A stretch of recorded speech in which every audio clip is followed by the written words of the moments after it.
យើងបានមកដល់ទៅលាអាងក្រពើបងប្អូនទាំងអស់គ្នាលាអាងក្រពើនេះគឺក្រពើមិនមែននៅក្រៅទេបងប្អូនទាំងអស់គ្នាក្រពើនៅលើបងប្អូនក្រពើនៅលើឥឡូវចង់ឲ្យបងបង្ហាញតិចថាក្រពើនេះគឺក្រពើឥឡូវយើងបានមកដល់លាអាងបជីវហើយតែឃើញបជីវច្រើនតែឥឡូវបងអាចកញ្ចាំងបង្ហាញបានទេបងនោះអូវ៉ាវសិតតែបជីវបងប្អូននេះអូបជីវចេញមកឲ្យច្រើនណាស់ណែអូសិតតែបជីវបងប្អូនអើយនេះលាអាងក្បាលគោនៅខាងណាវិញបងអូនៅខាងនោះឥឡូវយើងទៅមើលនៅលាអាងក្បាលគោវិញបងប្អូនទាំងអស់គ្នាចង់ដឹងថាលាអាងក្បាលគោនេះតើរូបថ្មដុះនឹងដូចក្បាលគោដែរទេតោះអនុញ្ញាតគ្រប់នឹងជម្រាបសួរដល់វត្តមានរបស់ពុកម៉ែបងប្អូនទាំងអស់គ្នាដែលកំពុងតាមដានទស្សនានៅការផ្សាយក៏ដូចជាเพจផ្លូវការរបស់ VJ Dada ថ្ងៃនេះគឺខ្ញុំបានមកដល់នៅទីតាំងប្រាសាទបុរាណក៏ដូចជាភ្នំមួយដែលមានរូងក៏ដូចជាលាអាងជាច្រើនពណ៌តែម្ដងនៅទឹកដីខេត្តកំពតផ្ទាល់ទីតាំងនេះគឺនៅបាទលាអាងភ្នំឆ្កោកដែលស្ថិតនៅក្នុងភូមិបោះត្របែកឃុំត្រពាំងព្រីងស្រុកទឹកឈូខេត្តកំពតអញ្ចឹងខ្ញុំនឹងនាំអារម្មណ៍បងប្អូនទាំងអស់គ្នាទៅទស្សនានៅលាអាងភ្នំឆ្កោកដែលជាលាអាងមួយប្រវត្តិសាស្ត្រហើយនៅក្នុងនោះគឺមានលាអាងជាច្រើនបន្តទៀតនៅភ្នំឆ្កោកនេះហើយបងប្អូនប្រកាសជាចង់ដឹងហើយថាលាអាងភ្នំឆ្កោកនេះមានលាអាងអ្វីខ្លះដែលរមណីយដ្ឋានប្រវត្តិសាស្ត្រហើយមានរូបភាពអីខ្លះបង្ហាញប្រាប់បងប្អូនទាំងអស់គ្នាឥឡូវយើងមកជួបបងប្រុសផ្ទាល់តែម្ដងដែលជាអ្នកយាមកាមក៏ដូចជាកាន់នៅលាអាងភ្នំឆ្កោកនេះផ្ទាល់តែម្ដងបាទជំរាបសួរបងបាទសុំស្គាល់ឈ្មោះទីបងមានឈ្មោះដែរបងឈ្មោះផាណាបងផាណាណោះរស់នៅទីតាំងលាអាងភ្នំឆ្កោកនេះផ្ទាល់តែម្ដងបងណាទីនេះផ្ទាល់ពីមុនគេហៅថាលាអាងនេះដែរមុននឹងគេដាក់ឈ្មោះលាអាងភ្នំឆ្កោកនេះលាអាងថ្មដាលាអាងថ្មដាតាមតែដឹងនៅទីនេះមានលាអាងប្រវត្តិសាស្ត្រជាច្រើនដែលមានរូបពាក់ព័ន្ធជាមួយនឹងសត្វមន្ត្រីសត្វអណ្ដើកឬក៏សត្វផ្សេងៗនេះទៀតណោះថ្មនេះគឺថ្មដុសស្រាប់យើងញ៉ាំបងដុសស្រាប់ហើយជាពាក់ព័ន្ធទៅនឹងចដៅឡើងទៅលើលាអាងភ្នំឆ្កោកនេះមានប្រមាណកម្មដែរបងចដៅធ្វើការឡើង205កម្ម205កម្មបានយើងទៅដល់លាអាងខាងលើហើយលាអាងធំៗនេះមានចំនួនប្រមាណលាអាងដែរ8លាងមានចំនួន8លាងដែលលាងនីមួយៗមានថ្មដុសរូបផ្សេងៗគ្នាតែម្ដងណោះអញ្ចឹងចង់ឲ្យបងនាំបង្ហាញទៅលើបន្តិចដើម្បីបង្ហាញជូនបងប្អូនដែលកំពុងតែទស្សនានៅเพจរបស់ VJ Dada តោះឥឡូវទៅមើលនៅខាងលើដល់នាំបងប្អូនទៅមើលខាងលើតោះបងនេះលាអាងមួយគឺជាលាអាងរូបដំរីថ្មដុសតែម្ដងអូស្អាតមែនបងប្អូនទាំងអស់គ្នាពេលដែលមកដល់ក្នុងលាអាងបាទថ្មដុសដំរីនេះជាពិសេសនៅក្នុងភ្នំឆ្កោកផ្ទាល់តែម្ដងផ្លែទៅដែរបងប្អូនទាំងអស់គ្នានេះគឺជាបាទរូបមួយដ៏ពិសេសមែនទែនហើយអាកាសយាណាសម្រាប់ប្រទេសកម្ពុជារបស់យើងដូចបងប្អូនបានឃើញហើយលាអាងទី2លាអាងឈ្មោះទៀតដែរបងក្បាលគោលាអាងក្បាលគោនៅខាងណាវិញបងអូនៅខាងនោះឥឡូវយើងទៅមើលនៅលាអាងក្បាលគោវិញបងប្អូនទាំងអស់គ្នាចង់ដឹងថាលាអាងក្បាលគោនេះតើរូបថ្មដុសនឹងដូចក្បាលគោដែរទេតោះឥឡូវនេះយើងមកដល់លាអាងក្បាលគោហើយបងប្អូនទាំងអស់គ្នាអញ្ចឹងចង់ឲ្យបងប្រុសជួយជំរាបតិចថាលាអាងក្បាលគោនេះតើកន្លែងណាក្បាលកន្លែងណាភ្នែកកន្លែងណាបញ្ជាដែរឥឡូវទៅបងបង្ហាញតិចដល់បាទនេះជាក្បាលគោបងបាទនេះក្បាលគោអូកន្លែងនេះក្បាលគោណោះនេះភ្នែកបាទភ្នែកនេះច្រមុះអូច្រមុះបាទđâyទៅលើនេះដងខ្លួនបាទអញ្ចឹងបានលាអាងទី2នេះគឺជាលាអាងក្បាលគោនៅក្នុងលាអាងភ្នំឆ្កោកនេះជាលាអាងចំនួន8ដែលមានរូបផ្សេងៗគ្នាបងណោះហើយចុះបន្ទាប់ពីយើងចេញពីលាអាងក្បាលគោនេះទៅតែយើងទៅលាអាងទីប្រហែលលាអាងនេះដែរបងទី3គឺលាអាងអន្ត្រីបងអាចបង្ហាញពីបានទេថា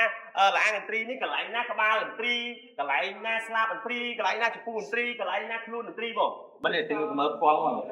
នេះក្បាលអន្ត្រីបងអូនេះក្បាលអន្ត្រីបងណោះបាទនេះក្បាលអន្ត្រីបាទនេះស្លាបអូស្លាបបាទនេះគុំកតុយបាទបើនិយាយទៅត្រីនេះគឺបែរមុខតោងជាមួយនឹងលាអាងខ្ញុំតែម្ដងហ៎អូបងប្អូនទាំងអស់គ្នាថ្លៃខ្លាំងមែនទែនពេលដែលយើងមកមើលផ្ទាល់ជាប់ជាមួយអញ្ចឹងបើស្នើឲ្យច្បាស់បានដឹងថាខាងលើនេះគឺជាប្រភេទក្បាលអន្ត្រីដែលមានចំពោះស្ទាប់ជាមួយនឹងលាអាងខ្ញុំហើយខាងស្ដាំនេះគឺជាស្លាបរបស់អន្ត្រី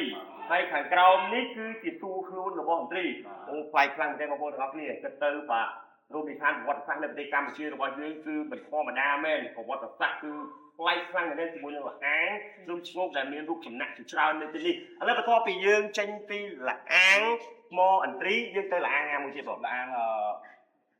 ដើកលាអាងថ្មដើកបាទចង់ដឹងថាលាអាងថ្មដើកមានរូបដូចជាមួយនឹងថ្មដើកដែរយ៉ាងណាយើងទៅមើលទាំងអស់គ្នាបងប្អូនចាស់ស្ដែងដូចជាលាអាងថ្មដើកនេះមើលមកគឺក្បាលដូចសត្វដើកខ្លាំងមែនទែនបងប្អូនទាំងអស់គ្នាឥឡូវបន្ទាប់ពីយើងមើលជាមួយនឹងលាអាងថ្មដើកនេះហើយយើងបន្តទៅលាអាងអីមួយទៀតលាអាងកាហ្វេលាអាងកាហ្វេបងប្អូនទាំងអស់គ្នាឥឡូវយើងទៅទស្សនានៅលាអាងកាហ្វេចង់ដឹងថាលាអាងកាហ្វេនេះតើរូបកាហ្វេផ្ទាល់តែម្ដងដូចអ្វីដែលបងបាននិយាយអត់ណោះឆ្ងាយពីនេះទៅទេបងអត់ឆ្ងាយទៅទៀតបងតោះឥឡូវយើងធ្វើដំណើរទៅលាអាងក្នុងកាហ្វេបន្តទៀតនៅក្នុងលាអាងក្នុងជុំ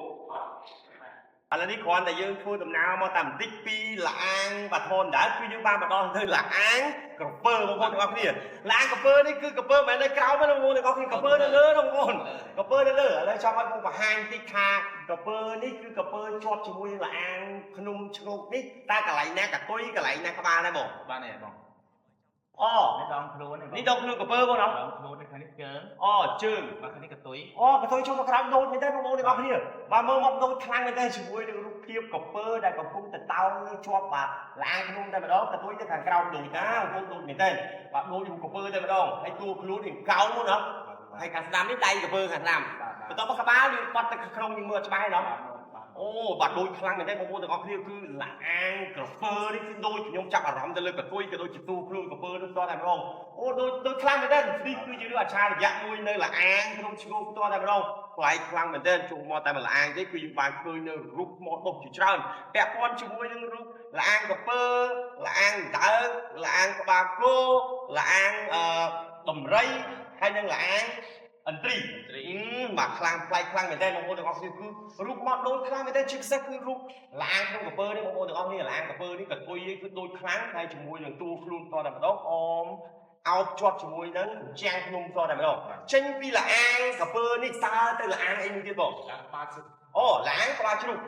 ឥឡូវនាំអារម្មណ៍បងប្អូនទាំងអស់គ្នាទៅមើលនៅទស្សនភាពលាងក្បាលជ្រូកចង់ដឹងថាលាងក្បាលជ្រូកនេះមានរូបរាងដូចក្បាលជ្រូកដែរទេយើងទៅតាមការទស្សនាទាំងអស់គ្នាតោះបងឲ្យចាំឲ្យបងបញ្ជាក់ទីកន្លែងក្បាលជ្រូកនេះគឺកន្លែងណាក្បាលជ្រូកកន្លែងណាភ្នែកជ្រូកកន្លែងណាខ្លួនជ្រូកបាទនេះដងខ្លួនរបស់ជ្រូកអូដងខ្លួនជ្រូកនៅពីលើទេបងបាទនេះមកផ្ទះនេះលក្ខជាតិបាទនេះភ្នែកនេះច្រមុះអូច្រមុះបាទនិយាយទៅបាទអូតិចនេះខ្ញុំចាំអារម្មណ៍គឺតិចជ្រូកនេះអូខ្លាំងមែនទេបងប្អូនទាំងអស់គ្នាបាទមើលតិចជ្រូកជាពិសេសកន្លែងភ្នែកទៅពេលដែលយើងមកកោះមកឃើញបាទមើលជាមួយក្បាលគឺតាមលោកអូពិសេសខ្លាំងហើយបើចាប់កន្លែងនេះវិញគឺច្រមុះជ្រូកដូចខ្លាំងមែនទេនេះច្រមុះជ្រូកទៀតដូចខ្លាំងមែនទេអូថ្លៃខ្លាំងមែនទេបាទសម្រាប់លាងបាទគឺផ្ទាល់គឺបាទគឺខ្លាំងប៉ុណ្ណានេះចេះម្ដងថ្លៃមែនទេបងប្អូនទាំងអស់គ្នាអូយមិនដឹងស្មានដល់ថ្ងៃនៅប្រទេសកម្ពុជារបស់យើងគឺមានរមណីយដ្ឋានប្រវត្តិសាស្ត្រដែលឆារយៈបែបនេះខ្លាំងមែនទេបងប្អូនទាំងអស់គ្នាអញ្ចឹងបងប្អូនបានឃើញហើយនេះគឺជាលាងក្បាលជ្រូកដែលយើងឃើញហើយច្រមុះជ្រូកវិញគឺដូចខ្លាំងជាមួយនឹងភ្នែកហើយយើងតែជិះជ្រូករួមជាមួយក្បាលជ្រូកទាំងមូលហើយនឹងខ្លួនជ្រូកនៅខាងក្រោយខតែម្ដងបាទឥឡូវនេះយើងបានមកដល់ជាមួយនឹងលាងមួយទៀតបងប្អូនទាំងអស់គ្នាមុននឹងទៅមើលនៅលាងបច្ជិវបងប្អូនទាំងអស់គ្នាយើងមកមើលជាមួយនឹងលាងភ្នំឈ្ងោកតម្ដងគឺជាប្រភេទលាងមួយដែលត្រូវជាមួយនឹងឈ្មោះភ្នំឈ្ងោកនេះបងណានេះលាងភ្នំឈ្ងោកនេះតែម្ដងបងណាកំពស់អាចយើងដឹងថាប្រហែលម៉ែត្រដែរបងកំពស់អត់បានដឹងដែរអត់បានដឹងទេណោះហើយនៅក្នុងលាងភ្នំឈ្ងោកនេះមានអ្វីពិសេសសម្រាប់បង្ហាញបងប្អូនទាំងអស់គ្នាដែរទេមានបងមាននេះគេដែរបងនេះបងទឹកដោះម្ដាយថ្លៃអូទឹកដោះម្ដាយថ្លៃខ្ញុំសូមគោរពអធិស្ឋានកូនចៅសូមចូលបន្តិចបងប្អូនទាំងអស់គ្នាបាទអូទឹកដោះម្ដាយថ្លៃថ្លៃមែនទេបងប្អូនទាំងអស់គ្នានេះមានកន្លែងគោរពសក្ការៈបូជាទៅធូបផ្សងតែម្ដងអូយថ្លៃខ្លាំងមែនទេកូនចៅសូមក្បាលទោសសូមផ្តិតរូបភាពខ្លះដើម្បីបង្ហាញជូនបងប្អូនទាំងអស់គ្នាទឹកដោះម្ដាយថ្លៃនេះហេតុអីបានគេដាក់ឈ្មោះទឹកដោះម្ដាយថ្លៃបងប្អូនហើយទឹកដោះម្ដាយថ្លៃនេះមានបងប្អូនខ្មែរយើងគាត់មកមកទីនេះគាត់សូមទឹកដោះម្ដាយថ្លៃដើម្បីជំនឿសាសនារបស់គាត់ហ្នឹងអូសុំទៅដល់ម្ដាយថ្លៃយើងទៅធ្វើអីដែរបងការចំនួនហ្នឹងលឹបមុខជូតក្បាលជូតអីដើម្បីសុំទឹកដីតបព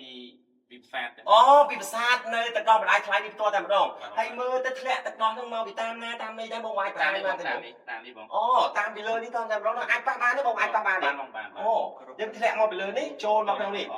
ចុះក្អមនេះហើយគេយកទឹកដល់ម្ដាយថ្លៃនេះយកទៅសុំសេចក្ដីសុខអីចឹងទៅវ៉ាវប្លែកមែនទេបងប្អូនទាំងអស់គ្នាអូយបាទប្លែកខ្លាំងមែនទេអញ្ចឹងរូបនេះគឺជារូបទឹកដោះដែលធ្លាក់មកតក់ហើយគេមកសុំសេចក្ដីសុខយកទៅប្រើការនេះតែម្ដងណោះអូប្លែកខ្លាំងមែនទេបងប្អូនទាំងអស់គ្នាហើយនៅក្រៅទឹកដោះម្ដាយថ្លៃនេះមានលឹងអេសូអូមានលឹងអេសូទៀតនេះមែនបងអូនេះគឺជាលឹងអេសូផ្ទាល់តែម្ដងបងប្អូនទាំងអស់គ្នាអូប្លែកខ្លាំងនិយាយទៅលាងភ្នំឈ្ងោកនេះគឺប្លែកខ្លាំងជាមួយនឹងលាងទីច្រើនដែលមាននៅក្នុងភ្នំឈ្ងោកនេះជាក់ស្ដែងដូចជាបងប្អូនបានឃើញនៅពីក្រោមក៏មានគេហៅថាគេបងមិញលឹងអេសូបងប្អូនទាំងអស់គ្នានេះលឹងអេសូចឹងបន្ទាប់ពីយើងចេញពីលាងបាទទឹកដោះម្ដាយថ្លៃនេះគឺដូចជាលាងភ្នំឈ្ងោកនេះហើយយើងបន្តដំណើរបន្តទៀតទៅលាងបច្ជិវបងប្អូនទាំងអស់គ្នានាំអារម្មណ៍បងប្អូនទាំងអស់គ្នាទៅមើលលាងបច្ជិវទាំងអស់គ្នាតោះឥឡូវយើងបានមកដល់លាងបច្ជិវហើយដែលឃើញបច្ជិវច្រើនឥឡូវបងអាចបញ្ចាំងបង្ហាញបានទេបងនេះអ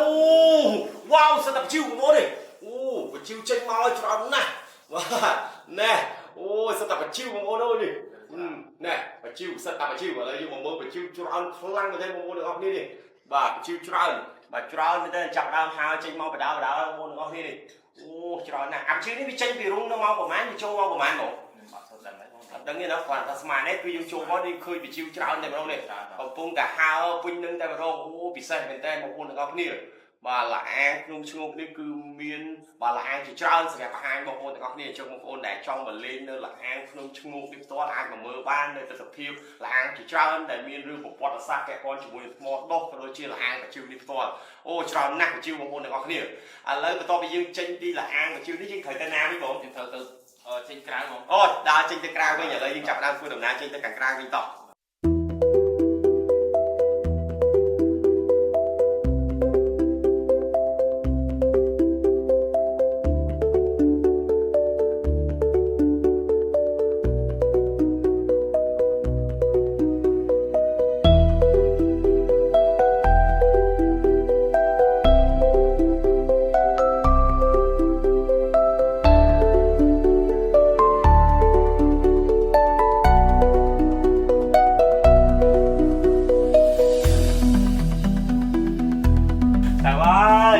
lần đầu bị say là dương ai chô là ăn chứ không bán đấy nè toàn luôn ghê luôn nè nè chạy trong đó là ăn không chứ ngốc đó chân nè tình luôn mà kia đâu này